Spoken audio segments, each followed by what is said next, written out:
అప్పారావు గారు వెళ్ళేదేనండి? ఏ అప్పారావు అండి? ఏ అప్పారావు అండి? ఏ అప్పారావు అండి? ఏ అప్పారావు అండి? ఏ అప్పారావు అండి? ఏ అప్పారావు అండి? ఏ అప్పారావు అని అడుగుతున్నాను. ఏ అప్పారావునే అడుగుతున్నాను. ఓరి ఓం నమః శివాయ. ఏ అప్పారావు అండి? బయట అందరూ సినిమా పేరేంటి అడుగుతున్నారు. మేము అడిగితే చెప్పట్లేదు సార్, మీరు అడగండి. అనిలు, సినిమా టైటిల్ ఏంటి? జనవరి 12 విడుదల. నేను అడుగుతున్నది రిలీజ్ డేట్ కాదు సార్, సినిమా టైటిల్. జనవరి 12 విడుదల. ఇదో ప్రేమగా అడుగుతున్నావు. అనిలు, సినిమా టైటిల్ ఏంటి? హీరోలు హీరోయిన్లు జనవరి 12 విడుదల.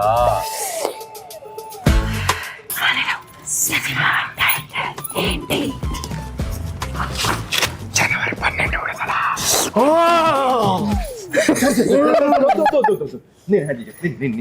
సార్ ఏ అడిగినా అదే చెప్తున్నాడు. మీ వల్ల ఇలా తయారయ్యాడు. అనిల్ టైమింగ్ నాకు బాగా తెలుసు. జనవరి 12 విడుదల అంటే సంక్రాంతికి వచ్చే మన సినిమా టైటిల్ జనవరి 12 విడుదల. మన సినిమా రిలీజ్ డేట్ జనవరి 12 విడుదల.